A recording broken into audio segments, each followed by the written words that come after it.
ఆకాశమే హద్దుగా పెరిగిన బంగారం వెండి ధరలు భారీగా పతనమవుతున్నాయి. కమోడిటీ మార్కెట్లో బిగ్గెస్ట్ డౌన్ఫాల్. 2 రోజుల్లోనే 1,25,000 పడిపోయింది కిలో వెండి ధర. ఇవాళ ఒక్కరోజే 1,00,000కు పైగా పతనమైంది. 2 రోజుల్లోనే 22,000 పడిపోయింది బంగారం ధర. ఇవాళ ఒక్కరోజే 12,000కు పైగా బంగారం పతనమైంది. జాగ్రత్తగా ఉండాలంటున్నారు మార్కెట్ ఎక్స్పర్ట్స్. ఎందుకంటే మార్కెట్లో వీటిపై పెట్టుబడులు పెట్టే ముందు ఒకటికి 4 సార్లు ఆలోచించుకోవాల్సిన పరిస్థితి. 2 రోజుల్లోనే బంగారం ధర 20,000 వరకు పడిపోయింది. ఇవాళ 24 క్యారెట్ల 10 గ్రాముల బంగారం ధర 1,57,840 రూపాయలు. మొన్న 1,78,850 రూపాయలు. నిన్న 1,69,200 రూపాయలు. ఇలా 2 రోజుల్లో ఒక్కసారి కంపారిజన్ చేసుకోండి. 2 రోజుల్లో 75,000 వరకు కూడా కిలో వెండి ధర పడిపోయింది. ఇవాళ కిలో వెండి ధర 2,99,000. నిన్న 4,05,000, మొన్న 4,25,000. ఇట్లా ధరలు అమాంతం పడిపోతున్నాయి. దీనికి అంతర్జాతీయ కారణాలే తోడవుతున్నాయి. అయితే బంగారం వెండి ధరలు పతనమవుతున్న వేళ ఒక్కసారిగా ఈ హెచ్చుతగ్గులు అనేవి ఇప్పుడు అమ్మకాలపై కొనుగోలుపై ప్రభావం చూపే అవకాశం కనిపిస్తోంది. మొత్తం మీద ధరలు ప్రస్తుతమైతే క్షీణిస్తున్నాయి. ఇక ఇటీవలి కాలంలో రాకెట్ వేగంతో పెరుగుతూ వచ్చిన ఈ బంగారం వెండి ధరల్లో శుక్రవారం అయితే భారీ కుదుపు ఏర్పడింది. నిన్న అంతర్జాతీయ విపణిలో ఔన్స్ బంగారం అంటే 31 గ్రాముల ధర ఒక రోజులో $594, అంటే దాదాపుగా 11% క్షీణించి $4,732. అలాగే వెండి ధర $36, అంటే దాదాపుగా 32% పతనమై $78 పరిమితమైంది. ఏకంగా రాత్రి 11:55 కంటే ఒక 5 నిమిషాల ముందే నిన్న మార్కెట్ క్లోజ్ అయింది రాత్రి. సో అప్పుడు హైదరాబాద్ బులియన్ మార్కెట్లో 10 గ్రాముల మేలిమి బంగారం అంటే 24 క్యారెట్స్ ధర 21,860 రూపాయలు పైగా తగ్గి 1,57,840కి చేరింది. కిలో వెండి ధర దాదాపు ₹1,00,000 తగ్గింది. 2,99,000 దగ్గర స్థిరపడిన పరిస్థితి. గురువారం రాత్రి ఈ ముగింపు ధరలు బంగారం అయితేనేమో 1,79,700 ఉండే, అలాగే వెండి 3,99,600 ఉండే. అది శుక్రవారం రాత్రికి ఎంత పడిపోయిందో మనం చూడొచ్చు. మొత్తం మీద ఇదంతా కూడా ఎంసీఎక్స్ మార్కెట్ అంటారు. దాంట్లో జరిగేటువంటి commodity exchange, multi commodity exchange అంటారు ఎంసీఎక్స్. దీంట్లో ట్రేడింగ్ జరుగుతుంది.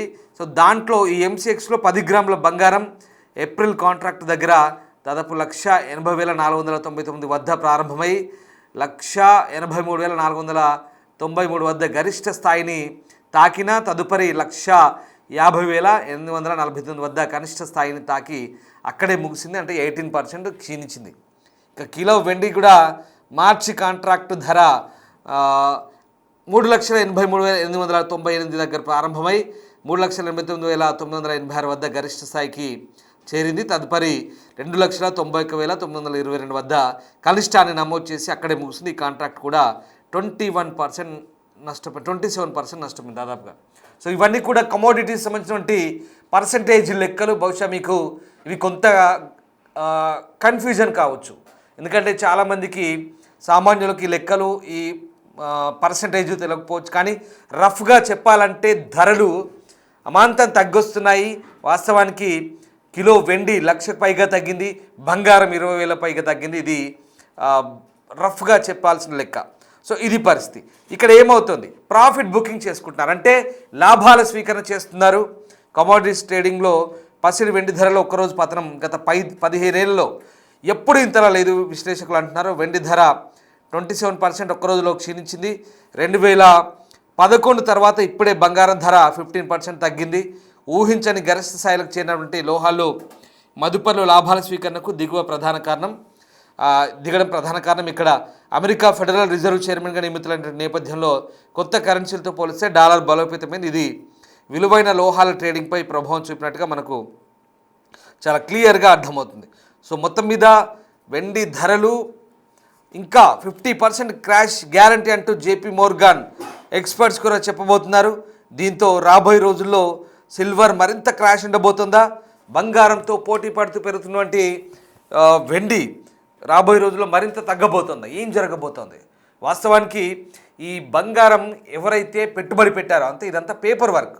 పెట్టుబడి పెట్టారంటే ఎవరు కూడా బంగారాన్ని ఫిజికల్గా కొని లేదా కట్టలు డబ్బులు తీసుకుపోయి పెట్టుబడి కొనే అలా కాదు. ఇది ఏంటంటే ఇది పేపర్ వర్క్. ఇదంతా కూడా ఫ్యూచర్స్ అంటారు. అంటే స్టాక్ మార్కెట్లో లెక్కల ప్రకారం కంప్యూటర్ అల్గారిథం ప్రకారం జరిపే లెక్కలు కొనుగోలు అనమాట.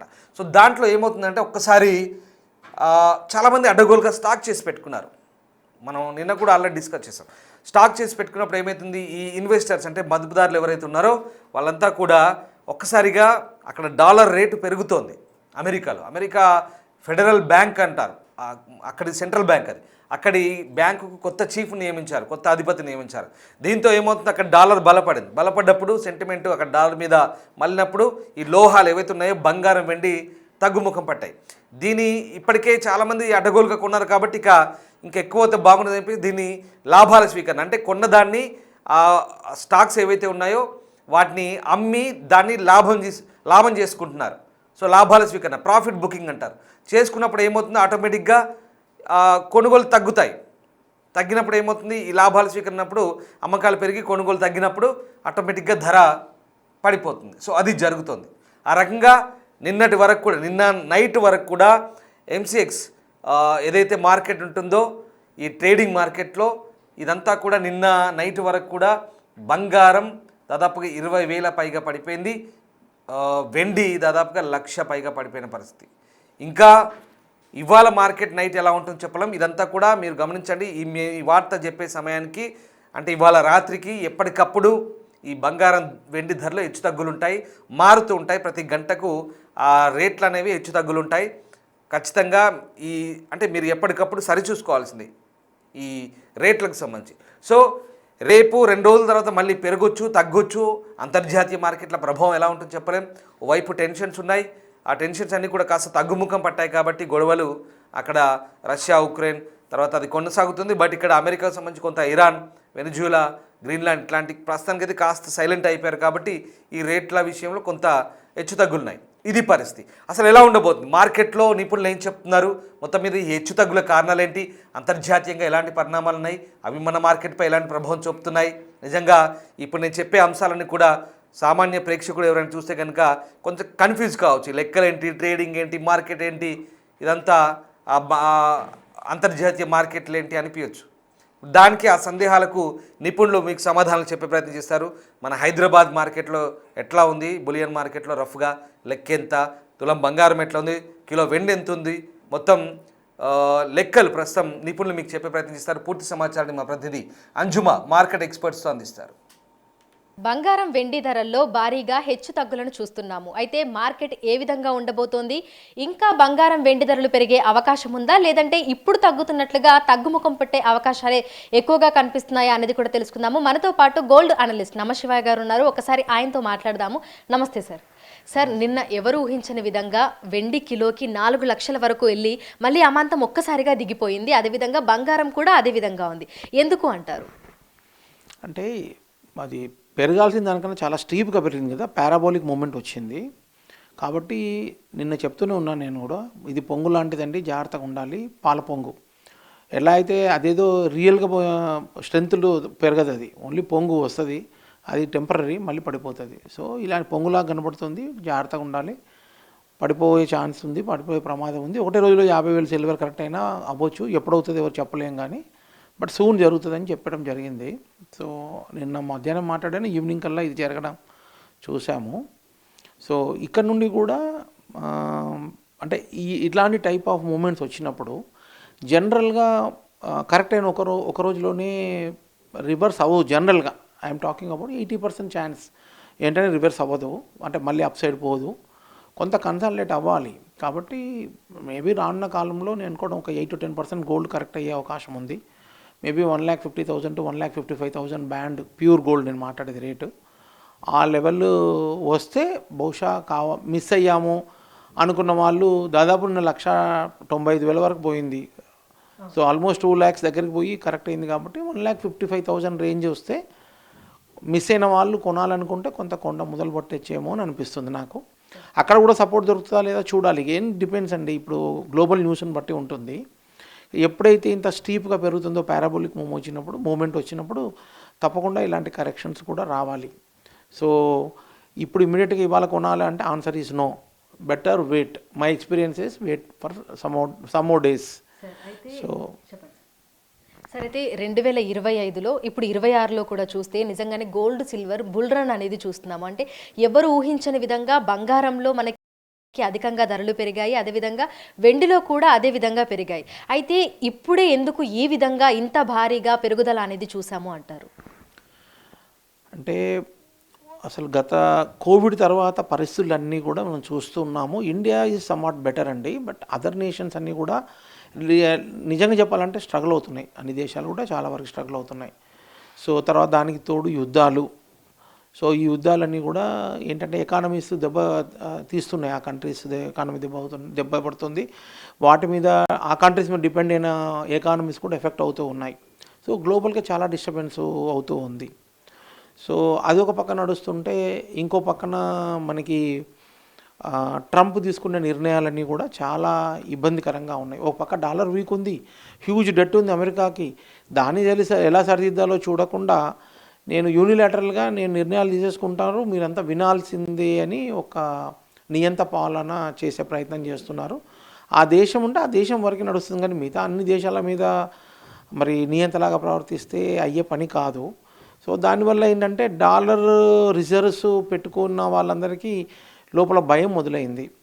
ఎప్పుడైతే రష్యాని వాళ్ళ రిజర్వ్స్ అన్ని మీ డాలర్ రిజర్వ్స్ అన్నీ నేను బ్లాక్ చేసేసాను, you can not take back అనగానే ఏదో భవిష్యత్తులో ఒక రోజున మా దేశంలో కూడా మా రిజర్వ్స్ కూడా ఇట్లానే అవుతుంది ఏమని భయం అనేది అన్ని దేశాల్లో పుట్టడం జరిగింది.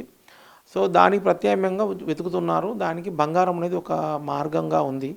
కాబట్టి దేశాలే, చైనా చాలా అగ్రెసివ్గా ఉంటుంది, కొనడం మొదలుపెట్టాయి. ఇండివిజువల్ ఇన్వెస్టర్స్ లేకపోతే ఒక ఈటీఎఫ్ లేకపోతే ఎవరు ఇన్స్టిట్యూషన్ కొంటే బంగారం వెండి పెరగడం కాదండి. మెయిన్ రీజన్ దేశాలు కొంటున్నాయి, అంటే సెంట్రల్ బ్యాంక్స్ కొంటున్నాయి. సో చైనా విపరీతంగా అగ్రెసివ్గా కొంటుంది. ముందు గోల్డ్ కొనడం స్టార్ట్ పెట్టిన తర్వాత సిల్వర్ కూడా కొంటున్నట్టుంది. సో లేకపోతే ఇంత పెరగదు, సిల్వర్ కొనకపోతే ఇంత పెరగదు. సో చైనీస్ ఇన్వెస్టర్లు అయితే కొంటున్నారు, అదైతే తెలుస్తూ ఉంది. There is a premium almost last 8-9 days నుండి వింటున్నాం. వాళ్ళు 8 to 10% $10 ఎక్కువ పెట్టి కొంటున్నారని విన్నాం, అంటే చూస్తున్నాం మనం. సో చైనా న్యూస్ అనేది ఎగ్జాక్ట్గా మనకి పక్కాగా ఎవరు ఇచ్చేవాళ్ళు లేరు, కానీ ఎవరైతే గమనించారో వాళ్ళు చెప్తున్నారు. సో ఇది మొరార్లెస్ ప్రీమియం పెట్టి కొంటున్నారు వాళ్ళు చైనీస్ అని తెలుస్తుంది. సో దానివల్లనే ఇంకా ఉధృతంగా పెరగడం సిల్వర్లో చూసాము. సో ఇదంతా కూడా ట్రంప్ రాకతో ప్రాబ్లమ్స్ పెరిగినాయి. ఈ టారిఫ్స్ అని యూనిలాటరల్గా డెసిషన్ తీసుకోవడము, అన్ని యుద్ధ వాతావరణం సృష్టించడము, థర్డ్ వరల్డ్ వార్ వస్తుందని చెప్పడము, ఇట్లాంటి రకరకాల సమస్యలు క్రియేట్ చేస్తున్నాడు. ఒక్కొక్క దేశాన్ని ఒక్కొక్క రకంగా బెదిరిస్తున్నాడు, బలవంతాన్ని ఆక్యుపై చేసే ప్రయత్నం చేస్తున్నాడు. ఇవన్నీ ఏంటంటే యుద్ధ వాతావరణం కదా. న్యాచురల్గా ఈ కాలంలో యుద్ధం అంటే సైన్యము దిగి యుద్ధం చేస్తాను కాదు కదా. ఈ యుద్ధం అంటే ఈ కాలం అంతా టెక్నాలజీ డ్రివెన్ యుద్ధం ఉంటాయి, ఇలాంటివే. ఇది nothing but third world war ఏమో ఇట్లానే కంటిన్యూ చేస్తే ఆ పెద్ద మనిషి. So nothing but third world war, everybody is opposing now. US is fighting with so many countries లాగా ఉంది. సో ఈ 21వ శతాబ్దంలో బహుశా ఇట్లాంటి యుద్ధాలే వస్తాయేమో. సో కాబట్టి పరిస్థితులు బాగలేవు, డాలర్ వీక్ అవుతుంది. డాలర్ ఎవరు నమ్మే పరిస్థితులు లేదు. వాళ్ళ డెట్ కూడా వాళ్ళు చెప్పిన $38 trillion కాదు, ఇంకా ఎక్కువ ఉంటుందని చెప్తున్నారు. So we don't know. So $38 trillion itself is huge. అంటే దానిపై ఇచ్చి 60 కానీ $80 trillion కానీ ఉండొచ్చు అని చెప్తున్నారు. We do not know, but అఫీషియల్గా డిక్లేర్ చేసిన $38 trillion itself is huge debt. So కాబట్టి డాలర్ని ఎవరు నమ్మట్లేదు, డాలర్ ప్రత్యామ్నాయం చూసుకుంటున్నారు, డాలర్ నుండి పారిపోయే ప్రయత్నం చేస్తున్నాయి దేశాలు. సో కాబట్టి బంగారము తర్వాత వెండిలో కూడా పెట్టుబడులు వస్తున్నాయి. సో రిటైల్ ఇన్వెస్టర్లు కూడా పెట్టుబడులు బాగా విపరీతంగా పెడుతున్నారు ఈ కాలంలో. సో వీటి వల్ల పెరుగుతూ ఉంది నాన్ స్టాప్గా. భవిష్యత్తులో కూడా ఇట్లానే కంటిన్యూ అవుతుంది అని నమ్మే వాళ్ళ సంఖ్య పెరుగుతుంది రోజు రోజుకి. సో కాబట్టి ఈ రేటు ఒక లెక్క కాదు, ఇక్కడ నుండి కూడా డబుల్ అవుతుంది, 50% పెరుగుతుంది అని చెప్పేవాళ్ళు ఎక్కువైపోతున్నారు రోజు రోజుకి. బట్ ఇంత పెరిగినాక సిల్వర్ ఒకటే ఇయర్లో 4.5 times 5 times పెరిగినాక దానిలో చేయి పెట్టడం అనేది కరెక్ట్ కాదు. యాక్చువల్గా దానికి కొంచెం దూరంగా ఉంటే బెటర్, ఆల్టర్నేటివ్ చూసుకోవడం బెటర్ అండి ఎప్పుడు కూడా. సరే, అయితే బంగారం వెండి ధరలు పెరుగుతున్నాయి కాబట్టి చాలామంది ఇందాక మీరు చెప్పినట్టుగా పెట్టుబడులు పెడుతున్నటువంటి వాళ్ళ సంఖ్య కూడా ఎక్కువగా అవుతోంది. సో పెట్టడం సేఫే అంటారా ఇప్పుడు పెరుగుతున్న ధరల దృష్ట్యా? కాదండి, సేఫ్ కాదు. ఎందుకంటే ఎప్పుడు కూడా రిటైల్ ఫ్రెంజీ వచ్చిందంటే దాని అర్థము దీనిది టాప్ అయిపోయిందని అంటాము. సరే, ఇప్పుడు ఒక పక్కన రిటైల్ ఫ్రెంజీ ఉండి ఇంకో పక్క చైనా లాంటి దేశాలు ఇంకా కొంటూ ఉండొచ్చు. We do not know. అది ఏం చేస్తారు వాళ్ళు అనేది మనకు తెలియదు. సో ఇది మంచి సైన్ కాదు. రిటైల్ ఇంత వెంట పడి కొనడం అనేది చాలా బ్యాడ్ సైన్. అది చూస్తే చాలు దీన్ని అయిపోయిందిరా బాబు, ఈ పరిస్థితి బంగారం వెండి పరిస్థితి అయిపోయింది, కొన్నాళ్ళన్నా సైడ్ వేస్లో మూవ్ అవ్వాలి కొన్నేళ్ళు, లేదంటే పడిపోవాలి. So things are not all right. Experience ఇన్వెస్టర్లు అయితే మేము చేయబెట్టము, కొనము. ఎవరైనా వచ్చినా కానీ ఎందుకు తొందరండి, ఈ అసెట్ క్లాస్ కాకపోతే ఇంకో బెటర్ అసెట్ క్లాస్ చూడండి. ఫర్ ఎగ్జాంపుల్ ఇప్పుడు రియల్ ఎస్టేట్ ఉంది, బాగా తగ్గి ఉన్నాయి హైదరాబాద్ లాంటి ప్రాంతంలో. యూ కెన్ లుక్ ఎట్, బాగా తగ్గుంది కాబట్టి 3 రెట్లు 2 రెట్లు 4 రెట్లైనా అసెట్ ఎంబడి ఎందుకు పడాలండి? ఫూలిష్నెస్ కదా. అంతే స్టాక్ మార్కెట్లో కూడా లాస్ట్ 1 ఇయర్ పైనుండి మార్కెట్లు పెద్దగా పెరగట్లేదు, సైడ్ లైన్స్లో ఉంటున్నాయి, స్లైట్ కరెక్షన్లో ఉంది. Stock market is a good spot, అందులో కూడా మంచి సెక్టర్స్ ఉన్నాయి. So stock market, real estate లాంటివి చూడాలి తప్ప బంగారం వెండి వెంటపడి కొనడం అనేది అది కరెక్ట్ కాదు అని చెప్తాను నేను. మన మహిళలకు కూడా చెప్తాను, బంగారం లేకుండా బతకగలుగుతాము. అది ఆహారం కాదు, అదేమీ పెట్రోల్ డీజిల్ కాదు, లేకపోతే మందులు కావు. ఆహారము అదే, అప్పుడు తప్పదు కొనాలి ఏ రేటు ఉన్నా. కానీ దాని వెంటబడి మళ్ళీ పెట్రోల్ డీజిల్ ఎట్లాగో మనం ఆయిల్ ఎట్లాగో ఇంపోర్ట్ చేస్తున్నాం, హ్యూజ్ ఇంపోర్ట్స్ ఉన్నాయి, దానివల్లనే రూపీ డివాల్యూ అవుతుంది నాన్ స్టాప్గా.